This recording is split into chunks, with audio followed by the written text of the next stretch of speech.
Mga master, okay lang bang? Huwag niyong skip ang mga ads sa aking mga video kung okay lang mga master. Salamat sa solid na suporta po. Yon, what's up mga masters? Nandito na naman tayo sa panibagong araw, panibagong kabanata na naman ang pagsasama-samahan natin ngayon guys.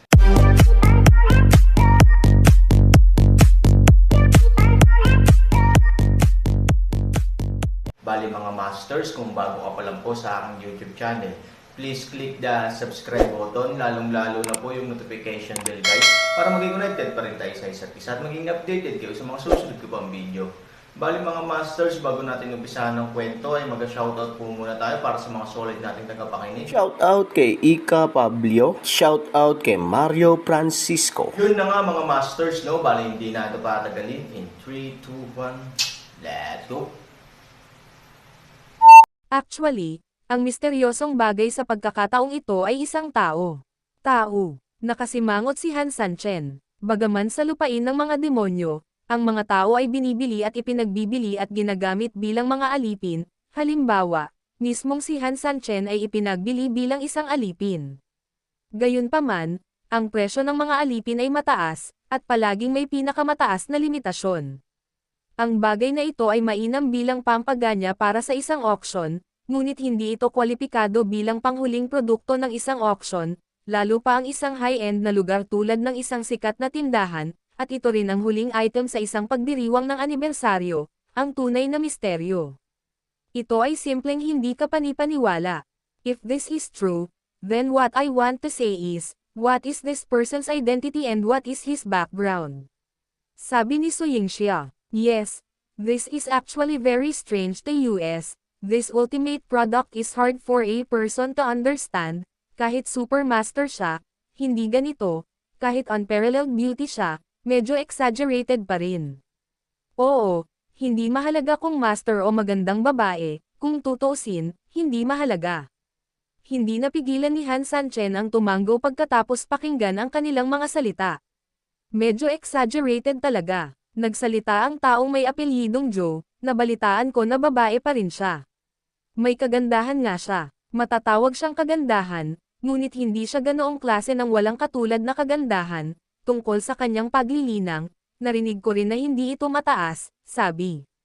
Pagkarinig nito, hindi maiwasan ni Ivory at Han Sanchen na magtinginan sa isa't isa dahil sa pagtataka. Ang mga babae ay hindi walang kapantay, pabayaan ang mga Panginoon. Tapos kakaiba ito, bakit maaaring gamitin ang mga ganitong kalakal bilang ultimate mystery item para sa isang pagdiriwang ng anibersaryo?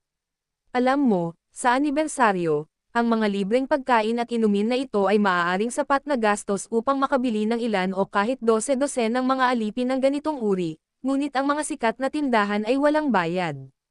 Kaya, ang mga bagay ay nagiging mas at higit na kabalbalan.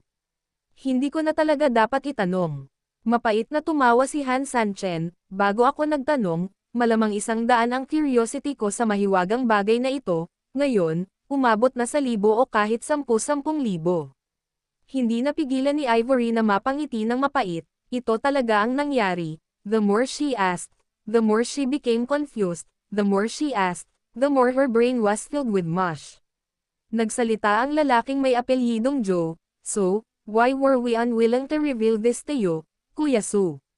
Una, we really don't dare to spread the word casually, and second, even if we took huge risks and tell you, Kuya Su, it actually makes no sense, not big, it's hard to understand, but while it's hard to understand, it also makes people more curious. Oo, sa halip na gawin ito, mas mabuting maghintay hanggang sa huling araw, kapag naalis na ang mahiwagang tabing, natural na masisilayan ang lahat. Anyway, if the ultimate item is indeed the legendary woman, I believe na para mailabas siya ng isang manner ng level ng isang sikat na tindahan, dapat may sarili siyang uniqueness. Sang-ayon si Han Sanchen sa puntong ito, sa antas na ito, mas simple ang isang bagay, mas kakaiba ang pinagmulan nito at maaaring hindi pangkaraniwan. Maghintay tayong lahat, pagdating ng huling araw, natural na mabubunyag ang misteryo. Natapos magsalita si Han Sanchen at itinaas ang baso, bukas, sabay tayong pumunta sa engranding seremonyang ito, ano ang gusto nyo? Ibinibigay ito ni Su sa lahat. Kuya Su, Hindi na kailangan. Pwede tayong pumunta sa grand ceremony ng sabay, pero kalimutan mo na kung bibigyan mo kami ng regalo. Oo, kahit lahat ng pera natin ay pambili ng exercises, hindi natin kailangan pang hilingin kay Kuya So na bayaran tayo. Tama, pera-pera ni Kuya So. Kung may gusto akong bilhin bukas pwede na lang akong gumawa ng yo sa sikat na tindahan, matagal na kaming nag-cooperate sa kanya kaya ganito peren ang mukha at tiwala namin. Marahan na ngumiti si Han Sanchen, ang handang ipahiram sa iyo ng sikat na tindahan ay mula sa sikat na tindahan, at ang binili ko para sa iyo ay sa akin. Sunayan, iba ang intensyon nito, hindi mo na kailangang mabigla, sabi ni Han Sanchen. Siyempre, hindi basta-basta magbibigay ng mga regalo si Han Sanchen, ang pagbibigay ng mga regalo sa mga taong ito ay natural na nagkakahalaga ng maraming pera, ngunit ang layunin ay napakalinaw din. Ang mga mahiwagang bagay ay kailangang maghintay, na nangangahulugan din na ang Han Sanchen ay hindi masyadong malalim sa pagsisiyasat ng mga sikat na tindahan sa hinaharap, upang hindi maalerto ang ahas, kaya sa kasong ito, manalo sa mga regular na customer ng mga sikat na tindahang ito at kolektahin ang impormasyon mula sa Han Sanchen ng pribado, ang impormasyon at impormasyon tungkol sa mga sikat na tindahan ay napakahalaga din. Okay, magkita na lang tayo bukas sa grand ceremony. Pabalik sa kanilang tirahan, hindi nagpapahinga sina Ivory at Han Sanchen. Ang dalawang mag-asawa ay nakaupo sa mesa ngayon, gumagawa ng isang kaldero ng tsaa at kumukuha ng isang piraso ng puting papel. Pagkatapos, inipon niya ang kanyang nakita at narinig nitong mga nakaraang araw at sinimulang punan ang blankong papel. Nitong mga nakaraang araw, sa ngalan ng inuman at pagpapalitan ng mga lugar, karaniwang binisita namin ang lahat ng mga lugar na maaari naming puntahan, batay sa mga ito, maaari naming halos magplano ng isang pangunahing mapa ng kalye, sabi ni Ivory, habang markahan ang mga ruta at gusali sa iyong memorya sa papel. Ang mga painting ni Han Sanchen ay halatang mas pangit, ngunit pinahihintulutan pa rin ng mga tao na makita ng malinaw ang lupain. Sinabi ni Han Sanchen, naaalala ko ang paglalarawan ng isang grupo ng mga tao na pinangalanang Joe. Kapag napunta ka sa isang lugar, hindi masyadong saysay na alalahanin ang paligid ng lugar na iyon, saka, kung magre-record ka sa ganitong paraan, ang mga record sa mapa ay magiging medyo limitado. Sa makatuwid, kailangang palawakin ni Han Sanchen ang kanyang negosyo. Ang pamamaraan ay medyo simple. Pagkarating sa isang lugar, madalas na pinagmamasdan ni Han Sanchen ang paligid sa ngalan ng pagtingin sa tanawin, kadalasan sa oras na ito, ang grupo ng mga taong nagngangalang Joe ay nag-uusap, sa sandaling magsimula sila ng isang pag-uusap, mag-uusap si Han Sanchen tungkol sa paligid.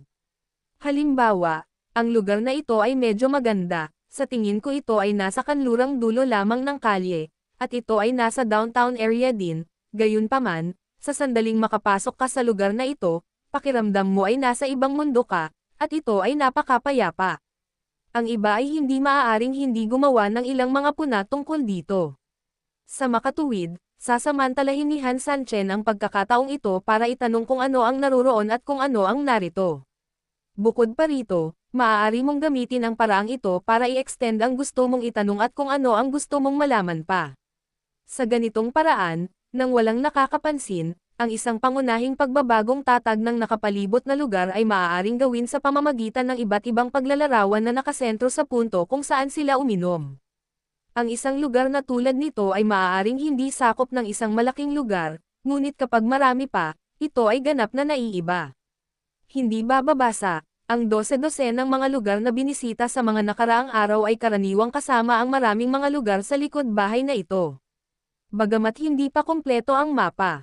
Pagkatapos nating ilarawan ang 7, 8 at 8, maaari nating ituring ito bilang isang medyo kompletong mapa sa kabuuan, sabi ni Ivory.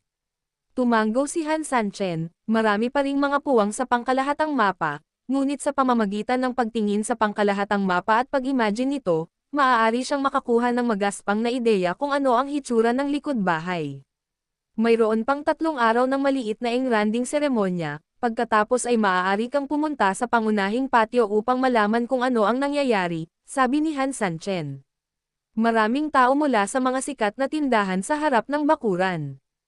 Hindi sila mas mahusay kaysa sa amin sa guest house, kaya kailangan nating mag-ingat, utos ni Ivory. Tumango si Han Sanchen, naiintindihan ko, huwag kang mag-alala. Pansamantalang inalis ng dalawang mag-asawa ang iginuhit nilang mapa, at pagkatapos ay bumalik sa kama upang magpahinga.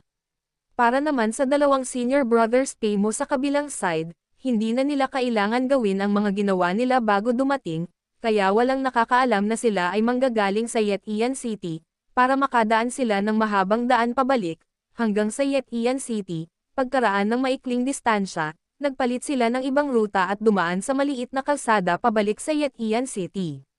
Ang kabuoang paglalakbay ay umabot ng halos isang araw at isang gabi, at dumating ang dalawa sa Yetian City bago mag-umaga. At ibinalik ang amethyst na ibinalik ni Han Sanchen, na biglang nagbigay ng tiwala sa Yetian City sa pagtatayo nito.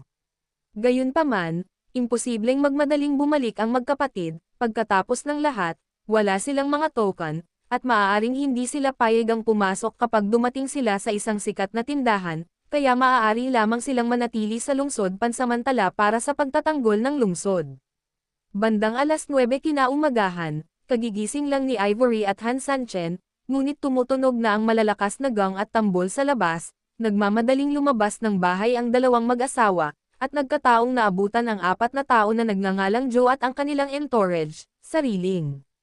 Kuya Su, magandang umaga po. Kuya Su, magsisimula na ang grand ceremony, sabay na tayo.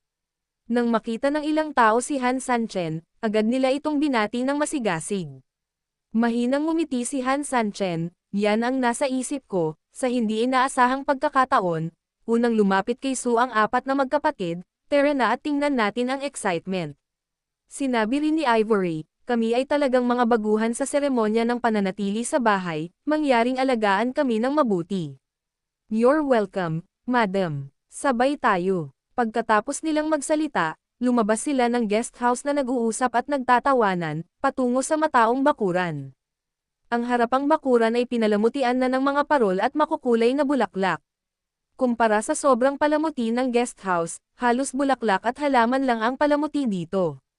Natural, ang ganitong uri ng kagandahan ay ganap na naiiba.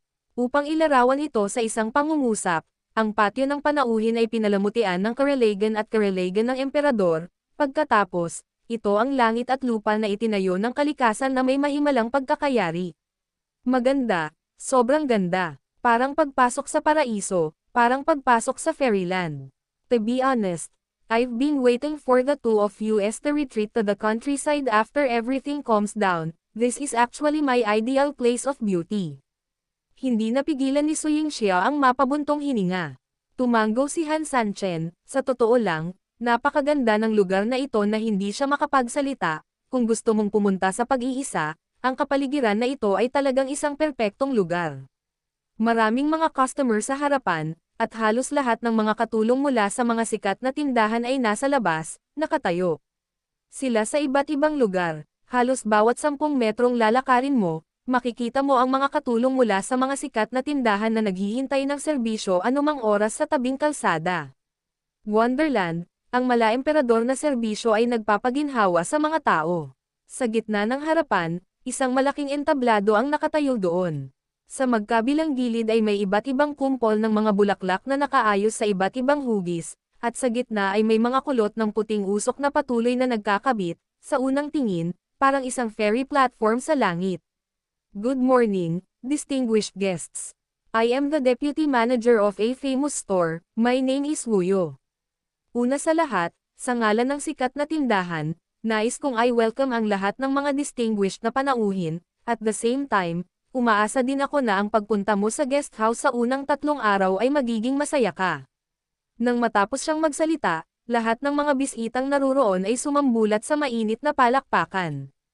Ngumiti din ng mahina si Wuyo, siya ay halos 40 taong gulang, medyo bata, ngunit ang kanyang mga mata ay napaka-steady, at siya ay may isang maislan na hangin. Kapag ang ganoong tao ay ginamit bilang isang host, kailangang sabihin na ang mga sikat na tindahan ay may pinakamataas na pananaw. Jogging from the applause, mukhang satisfied naman ang lahat sa reception sa guest house, kaya maganda. With a good start, everything goes smoothly. Now, on behalf of the famous store, I officially announce that our anniversary celebration has officially been started. Simula ngayon, ang front yard ay magkukusa na maging isang lugar ng pagdiriwang, magkakaroon ng hindi mabilang na maliliit na stalls sa lugar ng pagdiriwang, at iba't ibang mga dekalidad na produkto ang ilalabas sa mga stalls. Pagkasabi nito ay lumabas ang isang katulong na nagtutulak ng maliit na stall. Ito ay medyo tulad ng isang malaking kabute, na may isang maliit na platform sa itaas para sa paglalagay ng mga bagay. Pagkatapos nito, may isang malaking transparent na takip dito. Ang presyo ng produkto ay ipapakita sa pabalat, kung sino mang kilalang customer ang interesadong bumili, maaari niyang ilagay ang itim na card na inisyo ng sikat na tindahan sa pabalat at maghintay ng 10 segundo. Pagkatapos ng 10 segundo, automatikong kukumpirmahin ng stall ang order, kung haharapin ng mamimili ang transparent na takip ng stall na may positibo at kalmadong mukha sa oras na ito. Pagkatapos ay automatikong makukumpleto ng stall ang pagbabawas at automatikong bubuksan ang transparent na takip, upang mailabas ito ng customer, mga kalakal, natapos na ang transaksyong ito. Para sa kapakanan ng privacy at emosyon ng customer, walang sino man ang nasa paligid ng lahat ng mga stall, ngunit may mga katulong mula sa mga sikat na tindahan na naghihintay para sa serbisyo 5 metro ang layo. Maaaring piliin ng mga customer na bumili ng mag-isa, o maaari nilang piliin na magkaroon ng serbisyo ng anumang sikat na tindahan sa hindi kalayuan. Ipinaliwanag ang mga patakaran at naiintindihan ng lahat. I have to say, ang lugar na ito ay nagdudulot ng kaguluhan. Ang isang maliit na stall ay talagang dinisenyo ng tumpak, nangangailangan ito hindi lamang ng isang card, kundi pati na rin ng isang nakaharap at kalmadong estado. Sa ganitong paraan, masisiguro nitong may pinakamalaking posibilidad na ang lahat ay kusang loob at ganap na may kamalayan kapag bumili ng isang bagay. Bukod dito, ang kapaligiran sa pagbili ay na-optimize din ng maayos. Maaari kang pumili ng isang taong maglilingkod sa iyo, o maaari kang pumili ng walang sino mang maglilingkod sa iyo, ganap na isinasaalang-alang ang bawat iba't ibang pangangailangan. Okay, everyone, I won't interrupt your shopping trip. In this event, all products at all booths are 30% off, so you can buy as much as you like. Bilang karagdagan, ang iba't ibang mga tindahan ng pagkain at mga tindahan ng serbisyo ay binuksan din sa harap ng bakuran, upang ang lahat ay masiyahan dito ng libre. Now, I officially announce that the celebration has officially been started. Sa malakas na anunsyo ni Wuyo, biglang tumunog ang masasayang musika sa buong harapan, kasabay nito, lumitaw din sa entablado ang isang grupo ng mga napakagandang babae at sumayaw sa musika. Para sa isang oras, ang pag-awit at pagsasayaw ay puspusan, at ang buong eksena ay ganap na masaya. Kuya Su, huwag kang mabibigla, magsaya din tayo. Nang paalalahanan siya ng lalaking nagngangalang Joe, biglang napagtanto ni Han Sanchen na hindi na mabilang na mga stall ang nakalagay sa magkabilang gilid ng kalsada. At dahil nagliwanag ang mga kayamanan sa stall, napakaganda ng buong front yard kaya sumabog ito. Yun na nga mga masters, no? Bali panibagong kabanata na naman yung natapos natin ngayong gabi. Muli, maraming salamat po talaga sa walang sawang suporta po sa aking YouTube channel na talagang inaabangan nyo po ang bawat upload ko po. Bali mga masters, magkita-kita ulit po tayo bukas ng gabi at ngayon po ay magpapaalam po muna tayo. Bali mga masters, bye-bye!